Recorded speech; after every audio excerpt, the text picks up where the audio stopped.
Hey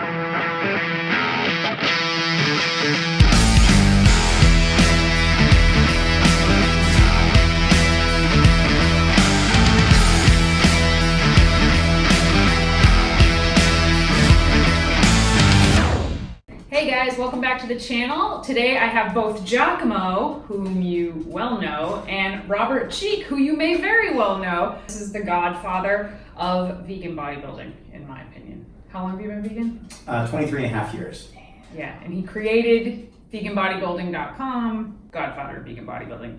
But what we're talking about today is a story that I just randomly threw up on my Instagram yesterday about Impossible Food and Just Foods, which used to be Hampton Creek, and like how maybe they're not actually vegan companies, but they're doing a lot of good for the movement. And since we have Robert in town for the Worcester Veg Fest, the New England Veg Fest, which is tomorrow, and we have 23, 17, that's 40, 55 years of combined veganism among us, we should talk about it. So, yeah.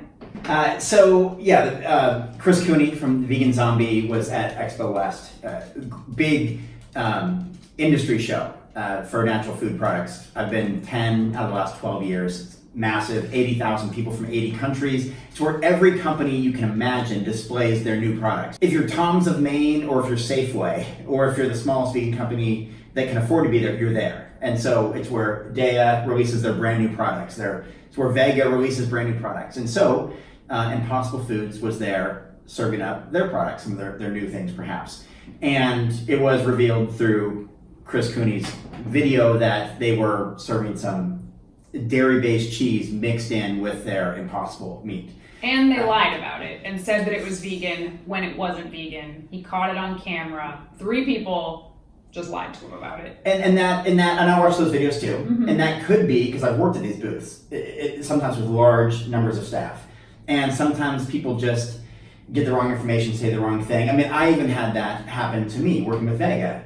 One of my friends with Vega, who was brand new to the company, said something to somebody else. And as it turns out, the person she was talking to was the CEO of a competitor company. She didn't know that, and she was making claims about other companies that maybe were a little bit of a stretch or weren't super accurate because she was so enthusiastic about Vega. Mm-hmm. And he's like, "What are you talking about? Like, that's my company." She's like, "Oh, oops." And we actually had this for weeks, internal email and all this stuff going back and forth with Vega and that other company. So anyway, I just want to put that out there that sometimes people just get a little bit flustered and they do say the wrong thing or they're misinformed. Mm-hmm. So that could have been the case. I don't know that. I don't think it was just because the woman who was there was like a direct employee, kind of a higher up of Impossible Foods. I know there's usually volunteers at these booths at certain events, and I think that's where you run into people just don't know. But I think this person did know. And they chose to lie about it, and then they chose to be very, very corporate in their non-apology apology. Well, and I think it's because they are kind of corporate. I mean, so I just learned more about Impossible Foods. I've been aware of them for quite some time, but you listen to a podcast on Freakonomics interviewing Pat Brown, the founder, who's a professor at Stanford, longtime vegan. They've raised $400 million. Like they're becoming more corporate, and I think that sometimes can change a little bit. You start out small with a certain vision, and sometimes that, as it gets bigger and bigger and bigger, you realize more opportunities to do good, but you do become corporate without even trying to. Like we experienced that with Vega, right? Mm-hmm. I mean, I started when it was just like Brendan was designing or doing the final touches of the first Vega bar ever on my mom's computer when he was visiting me in 2005 when we were filming a documentary, The Vegan Fitness Built Naturally project. So it was a very quaint, things were run out of Charles's garage, it was very small. They got bigger and bigger and bigger, where even I didn't feel as comfortable anymore. It was too corporate for me towards the end of my time with the company. Yeah.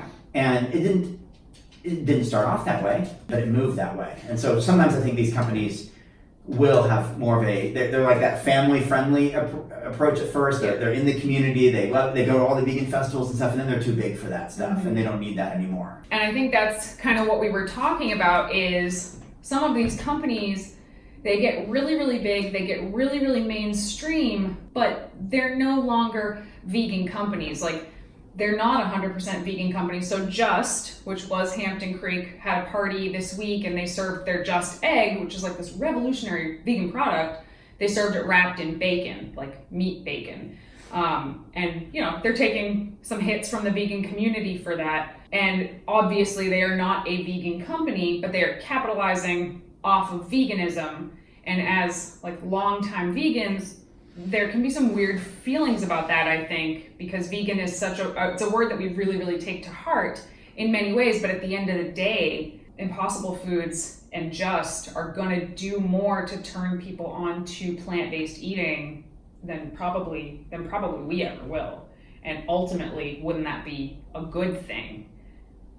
Yeah, and I think the other thing is, you know, let's say that the corporate PR apology would have been more vegan-centric. Would that have even potentially been responsible to the mainstream audience that they could potentially benefit from having more plant-based foods as far as their meals were concerned?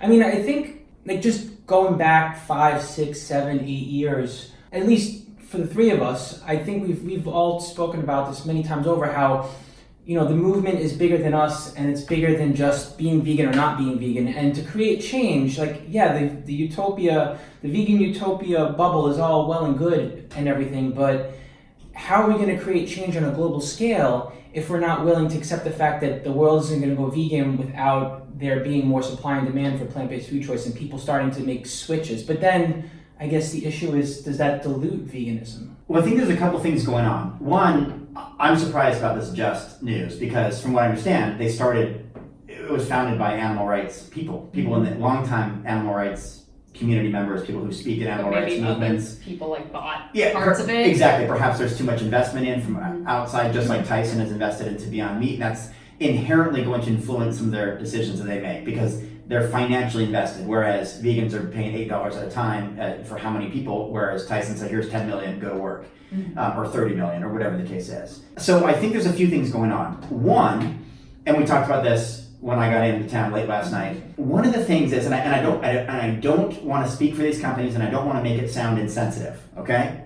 But I'm going to say it. You just said we're in a different world than we were 6, 7 years ago. I honestly don't think those big companies, even founded by vegans, care much about vegans anymore. And I'll tell you why. If you look at their statistics, Ethan Brown, the founder CEO of Beyond Meat, said in an interview recently, 93% of their customers are non-vegan, non-vegetarian. And that's who they're going after. I'm just, put this out there. Vegans can complain all they want and say, we supported you from the beginning, you turned your back on us or whatever, but I'm speaking in terms of either Just or Impossible at this point, not Beyond Meat, but they don't care anymore because they don't need you. It's not for you. Their products are not for vegans. They happen to be plant-based, but they're not designed, for vegans. There's a million companies that have been around for decades, like Tofurkey and Light Life and Eves and all that were maybe founded or designed, to be a meat analog product for vegans. But now, like you started off with, Danny, the bigger picture and the money and the direction that people are moving in is plant-based. Even if you're Cargill, even if you're Tyson, you have to recognize that. And so we can make as many videos as we want, criticizing or calling out or questioning some of the ethics of these companies, and they just don't care. And you know how I know? Because I worked for one of those companies. And once Vega got big enough, sure, vegans helped in the beginning, and we were so grateful for that. We're absolutely grateful for that, including you guys with veganproteins.com supporting us. But once we got big enough, it didn't matter anymore because we were in Costco and Target and CVS and Walgreens, and we had to serve those customers. Right. And that's what I think is probably going on here, where they're going to take a little bit of heat for a few weeks and a bunch of negative reviews, and I'm going to move over to Beyond Meat now, or I'm going to move to this company. I don't think it puts a dent in there. Right. If a bunch of vegans are upset about these choices, which, people are, and I understand that completely, but at the end of the day, it's meat eaters that are the ones that we actually should be targeting, non-vegans. Veganism shouldn't be this super exclusive club. We shouldn't want it to be this super exclusive club. We should want it to be super, super approachable, affordable, easy to find, accessible.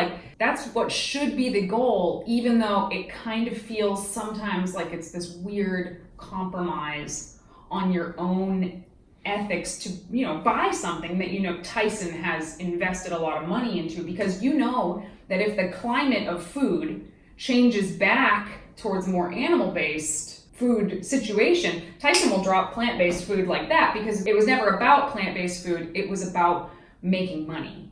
Yeah. So it's hard to justify that within yourself to support that, but at the end of the day, it can only be good for the whole movement. Yeah, I mean, it's an entry point for people to eventually go vegan, and how could we not keep that door open, and how could we be judgmental to a fault as a community where we're just going to rally up our own and we're not going to welcome in others that would potentially want to make this ethical lifestyle decision for themselves. We don't want to have moral superiority around our own personal beliefs. While we believe that on a global scale that this is the evolution, this is the future, we realize that these things don't happen overnight, and they took time. It took time it took me 3 years to transition to veganism, for example. I think it just takes time. And a few people reached out to me and suggested, and I definitely don't want this to go off on like an economics trip or anything like that, but several people suggested that, we live in a capitalist society here in the United States, and as long as capitalism is the way we function, veganism in its truest sense of like not exploiting animals will never actually be 100% of a thing, because at the end of the day, within capitalism, like someone somewhere is being exploited. Sure, that's fundamental. That has to be the case. But I think what we're trying to do is do the most good. And you said something, I've been saying it for a long time, in your other video, that some of these companies, even one single company or one single decision could do more to save animals than you could in your entire life. And I've been saying it for a long time too, that a number of companies do more to change the way people live and eat and view animals than many animal rights organizations combined. Now, that's nothing negative to say about animal rights organizations, that their methods aren't effective. It's just that there's something that we do 6 to 8 times a day, typically, for most people, and that's eat, that's consume. That's breakfast, lunch, dinner, snack, dessert. That's 6 right there. Mm-hmm. And for most people, those are animals they're consuming every single meal for 6 to 8 times a day. And if food is the way to impact that or influence that, then companies like Impossible Foods and Just and Beyond Meat are doing, and Vega to a major extent, are doing work that is so effective for the end result of consuming fewer animals or exploiting fewer animals or raising and harvesting and slaughtering fewer animals. They're making a big impact. I knew that was coming.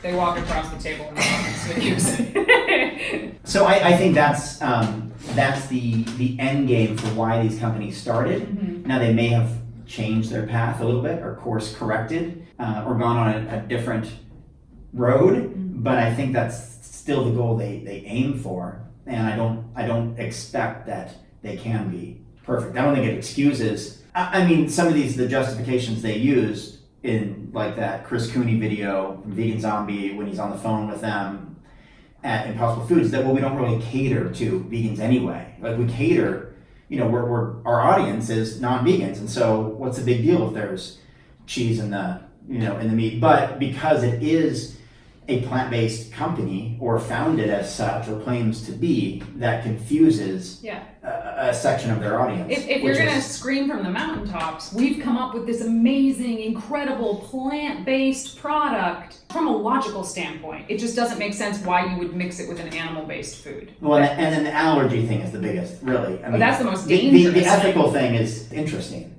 But the allergy thing is, that's a danger or a liability or a risk waiting to, for sure, explode. But I guess in one sense I see what they're trying to do. Like they're trying to get it into the food supply, so they want to make it.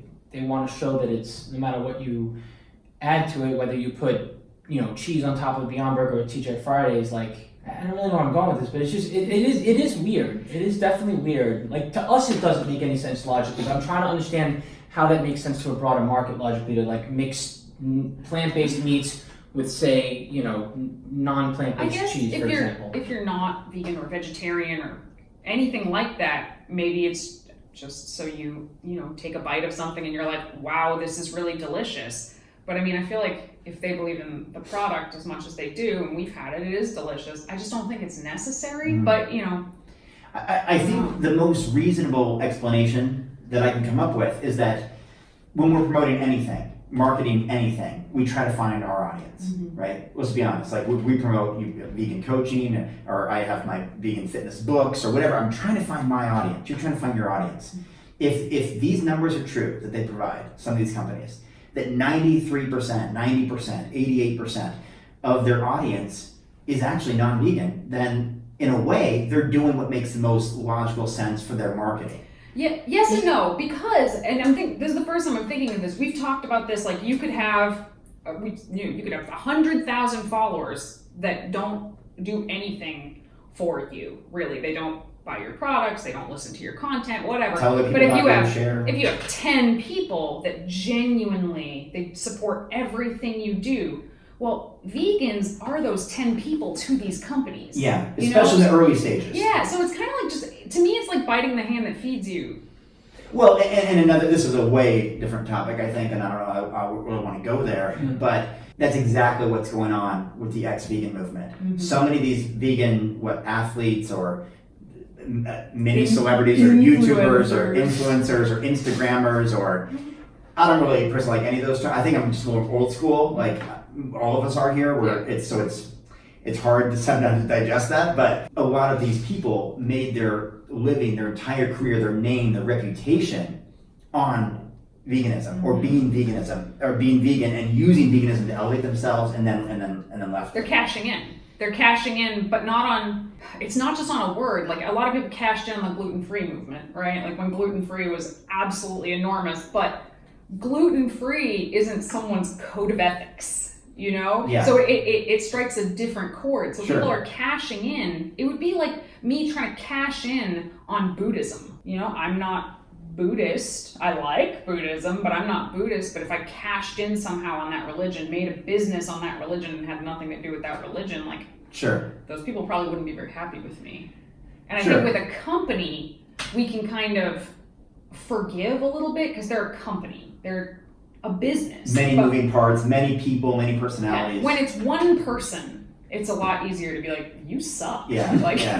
What are you doing? Yeah, you turned your back on everyone who made you. You know? So I mean, and I don't want to come across as maybe I am, defending these companies' actions. I'm trying to rationalize it and explain because I've been with these companies. I've worked with some of these big companies, and we've made major mistakes when I've been with these companies that really upset the vegan audience, including myself, as part of that vegan audience. Like, what are we thinking? Yeah. And people just dropped the ball, or they weren't thinking of that negative outcome or that net result when certain decisions were made, exploiting animals from a brand that had a plant-based or vegan reputation.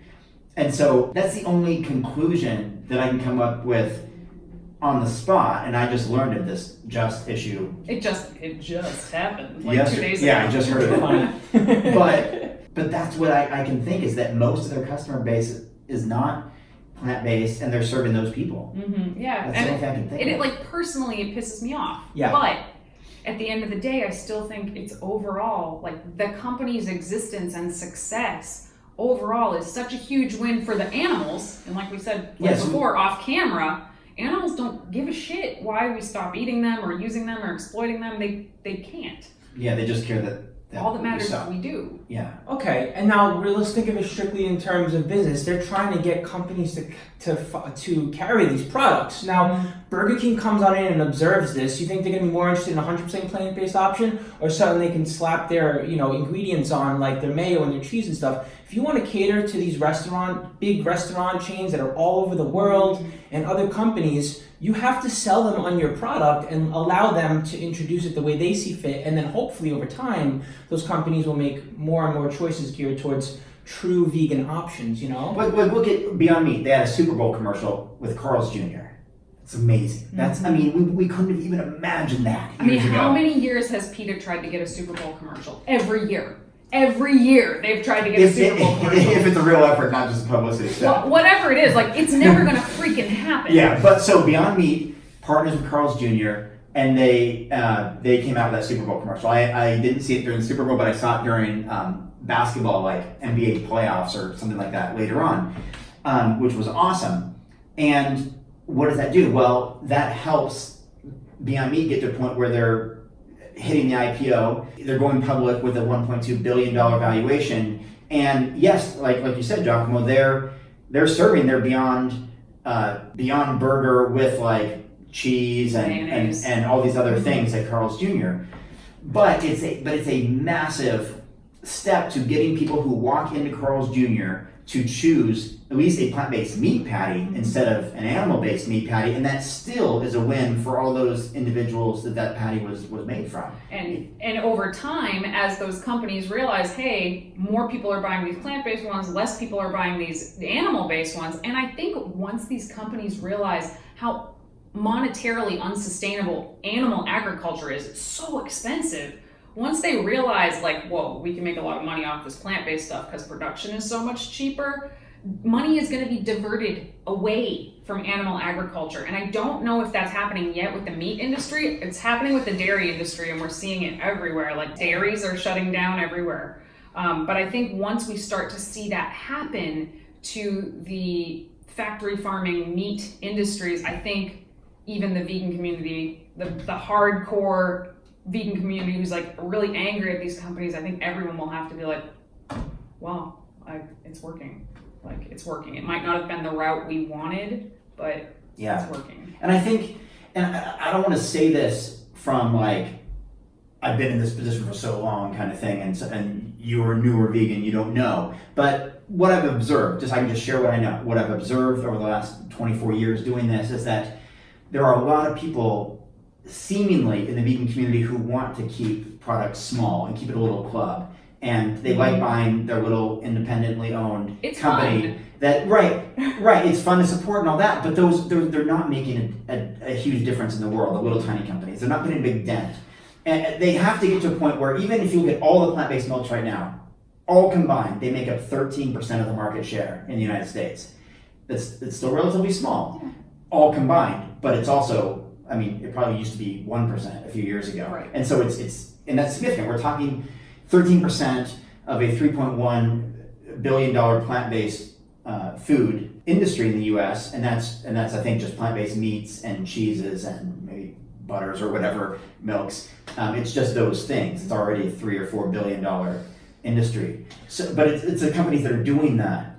It's the plant-based milks that are partnering with dairies that are going that direction and making a bigger splash. But I guess on the flip side of the coin, in all fairness to the newer vegans that are looking for a sense of community, I don't want to say we were involved in veganism in its infancy stage because it's been around for 50 years, but as it was beginning to explode, we had a pretty tight-knit community. We really did have our own thing with these vegan-specific plant-based products as they were up and coming and they started to become available. Yeah. So we sort of got to enjoy that romance really niche feeling. Yeah, that really niche feeling. Whereas now, newer vegans are like, yeah, cool, I'm vegan, but it's not, it's just different. It's just a different entry point now for people. So I guess I could understand vegans But I mean, no one knows that feeling like we do. I mean, we opened Vegan Proteins. It was the first vegan supplement store in the world, to my knowledge. And it was, I don't want to say it was huge, but within the community, I mean, people knew what Vegan Proteins was. That's where they got their protein. And now you can go to Amazon, you can go to Walmart, you can go to Target, you can go anywhere and find vegan protein. Back then, 10 years ago, you just couldn't. Yeah. And we ended up having to close our shop doors because like the world just didn't need us anymore to be a vegan supplement store. And it was like super, super bittersweet because obviously we loved that store, it was our baby, but it was such a good sign for the movement at large that like, it didn't have to exist. So we're not just like throwing stones at these big companies. Like we've been in it. We've been the little vegan company that gets like crushed out. And it's still in its own right. It's something to be celebrated. Well, and that romance feeling of seeing the new vegan product come out, and we watched all these companies be developed. We watched Beyond Meat start. We watched Miyoko start. We watched Daya. We watched everybody start. Mm-hmm. And it was different. I grew up in my small town in Oregon. I literally would go to the co-op, a real hippie kind of place, that's where I would get my vegan stuff. And I eventually graduated to move to a bigger city, and I would go to Whole Foods Market because I was like the place to go to get stuff. Now we don't have to do either of those, and I don't want the co-op to be hurt. Obviously, they still have their community members, and they still, in fact, where I came from, the co-op now has multiple locations. It's actually grown because of the popularity of this type of food. They haven't been hurt by it. And Whole Foods has grown, to the point they got acquired by Amazon. But the fact that we can go over to Market Basket, or to Kroger, or to Winn-Dixie, or to Publix, or Safeway, or anywhere, and still find all these different... That was not possible 10 years ago, 15 years ago. I was on a road trip and pulled into a Walmart and found field roast chow vegan cheese, this organic, I don't remember the name now, organic vegan bread, and then like tofurkey or Eve's deli slices and all this, and I made this whole like vegan sandwich, and I made this post online that like, hey, I'm at a Walmart parking lot having like co-op type food, and you know who I got initial praise from was Forks Over Knives. They said thank you for showing that veganism isn't elitist, that you have to go to Whole Foods. I pulled into a Walmart in East LA at midnight to get dinner. People are always shocked when we tell them we shop at Whole Foods maybe 5% of the time. We only go there for like special treats once in a blue moon. We get everything else now at a basic, non-specialty, super old school grocery store. You also have one of the worst Whole Foods in the country. You guys heard it here. It's not just me being salty. It's the truth. Yeah, if you live next to Venice, Whole Foods on like Rose and Lincoln, you'd be there every day. It's the worst Whole Foods. It sucks. Andover, we're looking at you. Yeah. Sorry. But yeah, we can do that now. Whereas when I first went vegan back in 2002, it wasn't even Whole Foods. It used to be called Wild Oats. It hadn't even been bought out yet. Yeah, Wild Oats. But I used to skip school, like a good little girl, and drive to Wild Oats to get special vegan food. Yeah, like the idea of going to buy a cookie that was vegan was like such a joy. Alternative Baking Company. It was like the main one. Yes, that was it. Uncle Eddie's. Uncle 90s. Eddie's. Do you remember Uncle Eddie's? I do. Yeah. So, and that was fun. There was like this romance, like you said, to it. It was just so exciting to discover these new things and discover other vegans. Holy shit. When I met Robert in 2008 at the Boston Veg Fest, he was speaking and I was like, oh my God, there are vegans that are like, they lift. I had no idea. It was amazing. And now it's like almost a joke. Yeah. Sometimes it's almost a joke. And people are like, oh, another vegan bodybuilder, wonderful. Like, yeah, my Uber driver, who dropped me off yesterday, he's like, so what do you do? And I'm like, I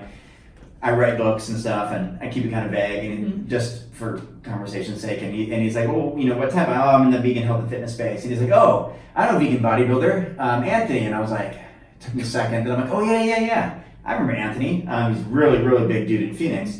And then I'm like, yeah, I haven't seen him in a while. It took me a while to, think of him because he hasn't come to a lot of the events. But like, Will Tucker is right in the area, and he's like, oh yeah, I know Will, and he lives like right over there.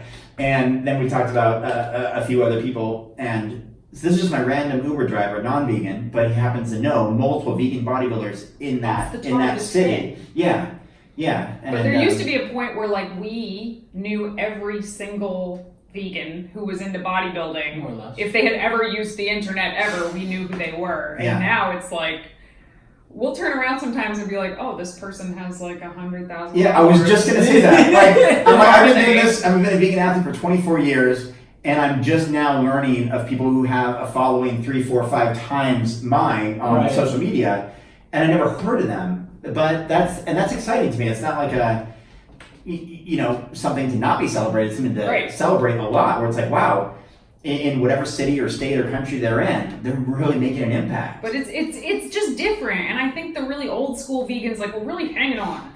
A lot of us are just really like, no, veganism has to be like this perfect, pristine thing, and like, it should be. Like, for the sake of the animals, it would be wonderful if it was, but I think we just need to sort of begin to embrace this new era of I wouldn't even call it vegan. It's plant-based eating, and we need to embrace it because that's how you get them. You get them in Walmart in the middle of the country. You don't get them at Whole Foods in Candle 79. Is that a place?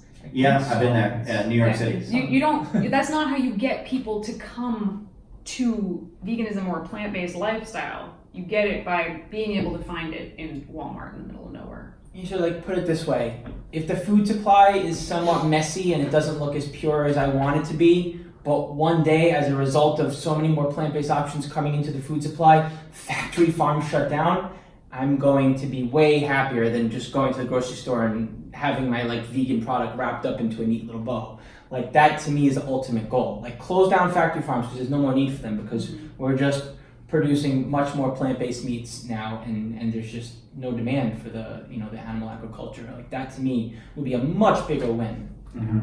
Well, this is about to be our longest YouTube video ever, actually, and I think for the sake of our darling editor Sarah, I think we're. You know, I do want to throw this out there. When the last time I was on YouTube, like on my own accord, like where I was recording, YouTube didn't allow videos longer than 10 minutes. Do you remember that? Oh yeah, no. That was the last time. Hope you guys hunkered down for this one.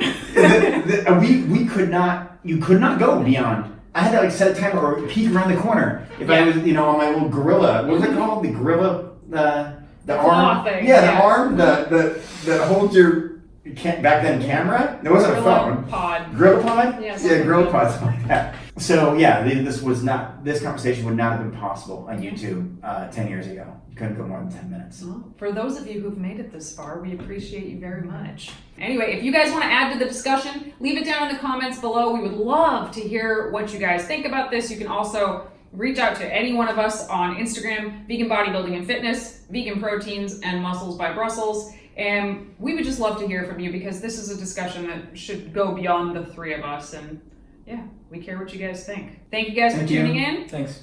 And we will talk to you soon.